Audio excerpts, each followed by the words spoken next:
Okay, so here is part 2, and this is for 148 and 150. So for 148, what I think threw everybody off was this 3 in front, right?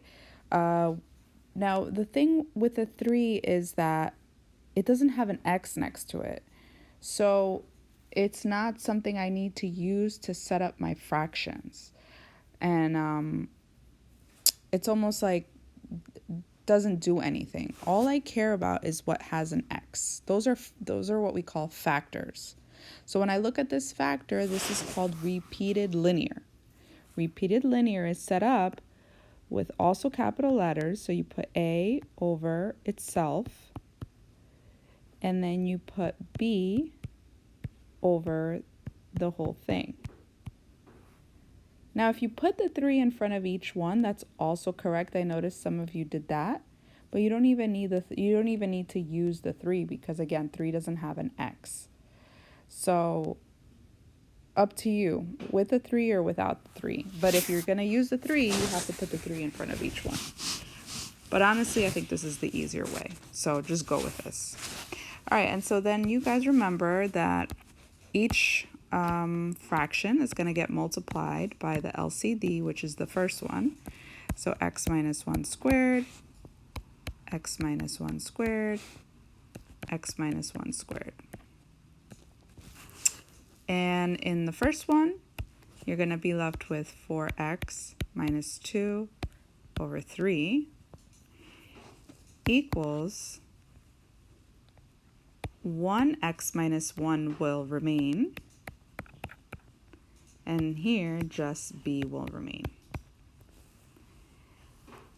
Now, what I notice is that there is a 3 here, which could cause maybe some confusion. So if you do want to get rid of it, you can multiply both sides by 3, but then just remember that you would have to multiply everything by 3. So what I mean is multiply here by 3, but then multiply this whole thing by 3.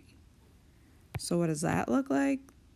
That looks like 4x minus 2 equals to 3a times x minus 1 plus 3b. Now that's one way of doing it. Again, multiple ways that I'm just thinking about in my head. We could have left the 3 there and also solved it that way. But doesn't matter. I guess I'll just leave it like that for now. Now, think of a number, right, that we could plug in to get rid of a. So I see if I put in a 1 in here, right, that's going to make this whole thing be 0. So also remember that you have to plug in. So again, I'm plugging in 1. I'm going to plug in 1 right here. This whole thing will be gone, and I'll be left with 3b. And so let me just scroll down. Okay, so now I have 4 minus 2, which is 2, equals to 3b. Divide both sides by 3, and b is 2/3. Right? Okay, so if b is 2/3, I could plug that in to this equation right here, and I could find what a is very fast. So let's do that. Let me just move a little bit more down to give some space. All right, so I'm going to take 4x minus 2 equals 3a x minus 1 plus 3 times 2/3. So that's actually just going to be 2. So 4x minus 2 equals 3a times x minus 1 plus 2. I'm then going to subtract 2 to both sides.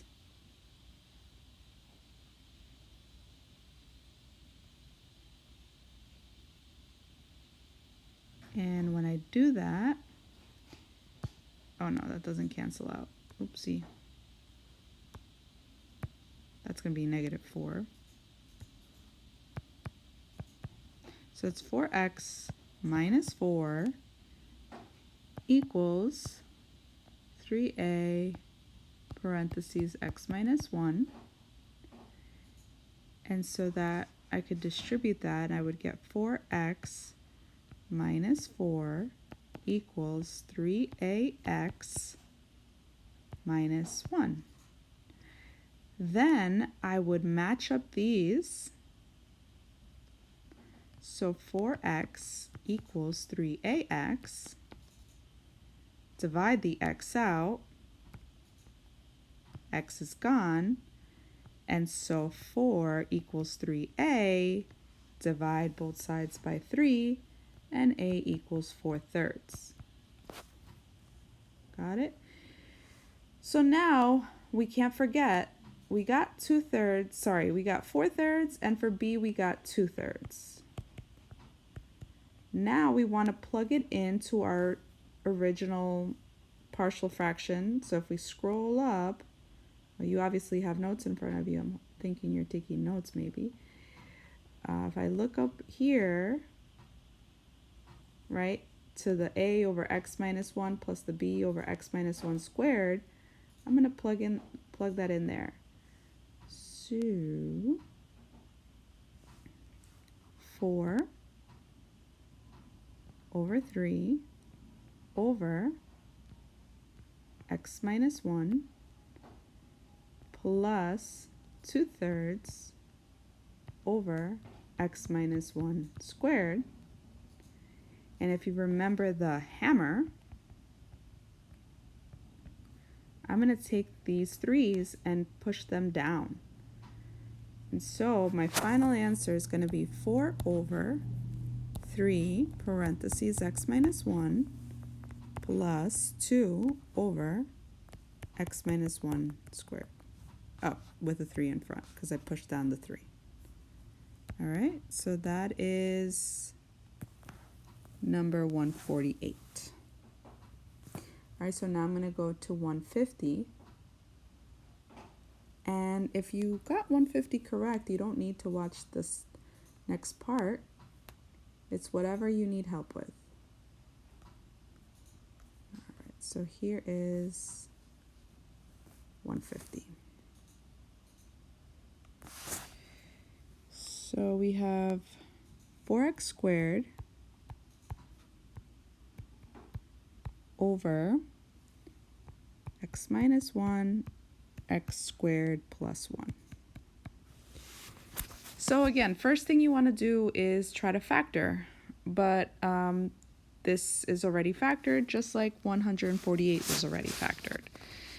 Some of you try to factor x squared plus 1 using difference of squares, but it's not difference of squares because it says plus 1. So what I notice about this is that it's unfactorable and it's quadratic. So if you look back at your notes on quadratic, sorry, that's very sloppy, you have to use the bx plus c there. So the first factor is linear, so that's going to have a capital A. But the second one's quadratic, so it's going to have bx plus c over x squared plus 1 because it's quadratic. All right, so now we do the multiplying. So everything gets multiplied by that first denominator. So x minus 1 times x squared plus 1 to everything. X minus 1 times x squared plus 1. X minus 1 times x squared plus 1.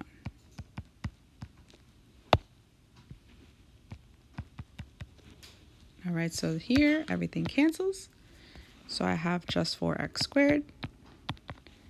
And the second one, x minus 1 cancels, so I have a parentheses x squared plus 1.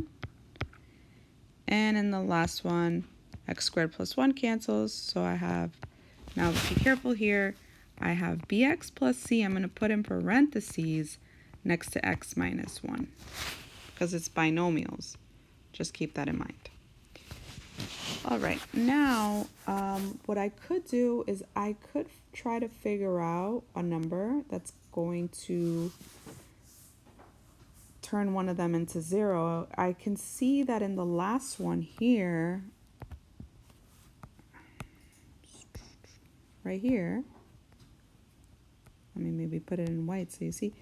If I put in a 1 there, it's going to turn this whole thing into 0, and I'll be able to find the value of A. However, I still would have 2 unknowns. So for a problem like this, I would recommend to just distribute everything so you don't waste time. So I'm going to go ahead and do that. So 4x squared plus 1 is going to come down.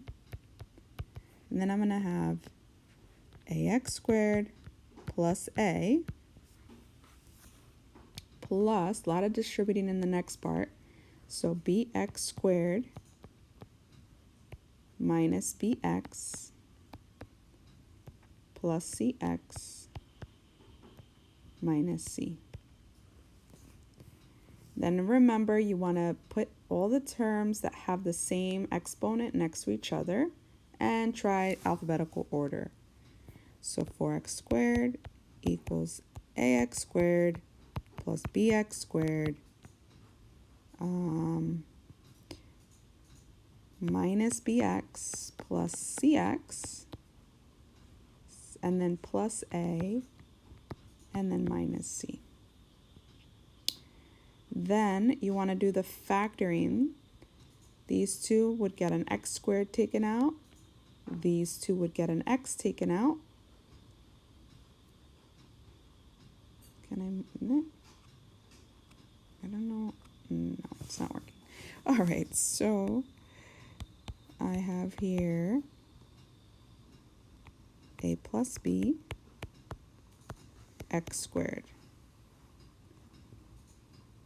Then I have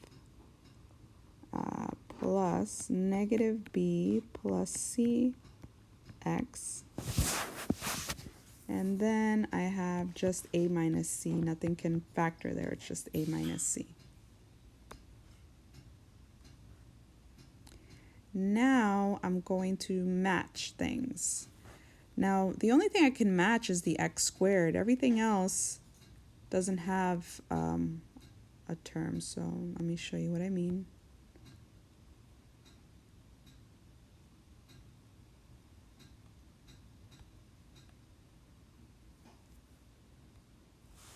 So I have 4x squared plus 0x plus 0 on this side here. I added a 0x because there's an x here that I want to match it to, and I added a 0 to match this part that's a constant. So here I'm going to match 4x squared equals a plus b x squared. Then I'm going to match 0x equals negative b plus c x. Well, let me just work from there for now, and then I'll do the a minus c part. Now remember that these are going to cancel out. These are going to cancel out. So really, it's 4 equals a plus b, and here 0 equals negative b plus c. Now, I'm going to match the constant with a minus c. So I'll also have 0 equals a minus c. So what could I do from here? I noticed that I have 3 different unknowns. I could try to figure out one of them, and that would obviously make my life a lot easier. So what I'm going to do from here is just play around with this. So if I add c here, I know that a and c are going to be equal. So whatever a is, c is also going to be. Okay. Then I notice that if I add b over here, then let me change the color. B is going to equal C. All right, so now I'm thinking this is tough here, huh? I gave you guys a tough problem. So now if I substitute,